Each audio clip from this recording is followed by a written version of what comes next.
Pada abad ke-7 Masehi, agama Islam telah ada di Barus, kota tua yang terletak di pesisir Kabupaten Tapanuli Tengah, Sumatera Utara. Barus menjadi pintu masuknya Islam di Indonesia.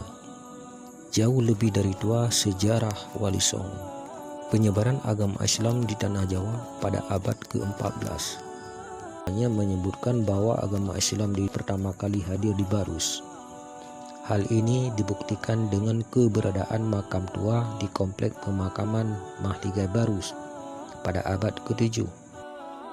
Di batu nisannya tertulis Syekh Rukunuddin wafat pada tahun 672 Masehi atau 48 Hijriah, menguatkan adanya komunitas muslim pada masa itu. Barus berjarak 290 km dari kota Medan, ibu kota Sumatera Utara. Jika ditempuh melalui jalur darat, memakan waktu sekitar 7 jam perjalanan. Dari kota Sibolga, butuh waktu perjalanan sekitar 2 jam. Barus merupakan tempat bersejarah dan saat ini menjadi salah satu tujuan wisata religi di Sumatera Utara. Sayangnya masih banyak masyarakat yang belum mengenal Barus karena minimnya informasi mengenai kota tua tersebut. Padahal Barus banyak menyimpan benda-benda kuno bersejarah seperti perhiasan mata uang dari emas dan perak, prasasti dan fragmen arca.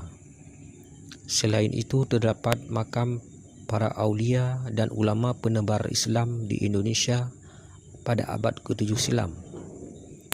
Di antaranya makam Papan Tinggi, makam Mahligai, makam Syekh Mahdun, makam Syekh Ibrahim, makam Tuan Ambar, makam Tuan Syekh Badan Batu.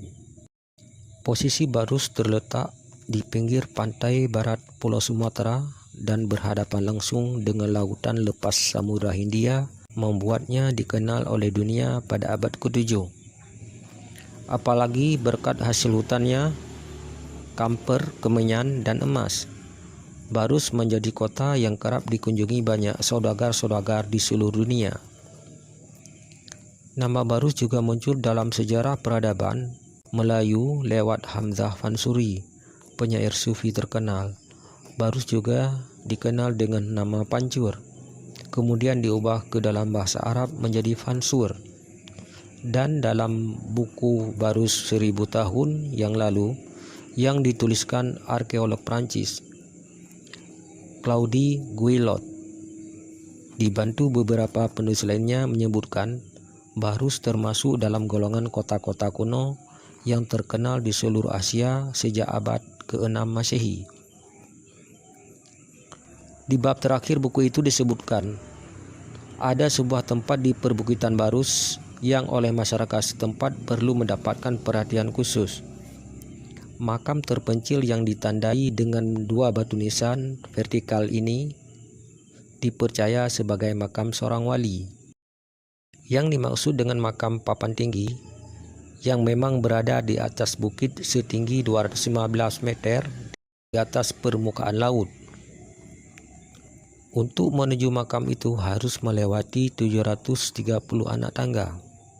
Konon di makam ini ada sebuah guci yang airnya terus ada meskipun musim kemarau. Namun belakangan guci itu pecah karena tidak terawat. Dari sisi bahasa, hampir di setiap batu nisan utama bertuliskan bahasa Arab. Hal ini sangat jarang ditemukan, bukan hanya di Barus tetapi di seluruh Nusantara pada umumnya. Jika mengulas sekitar sejarah kota tua Barus, Claude Guillot menguraikan dalam buku Loba Tua, Sejarah Awal Barus. Buku ini merupakan usaha memecahkan rahasia sejarah Barus sudah dilakukan sejak hampir 1,5 abad yang lalu, khususnya dalam bidang epigrafi dan pembahasan sumber-sumber tertulis. Namun penelitian yang mendalam di lapangan baru dilakukan pada akhir tahun 1980-an atas usaha Pusat Penelitian Arkeologi Nasional.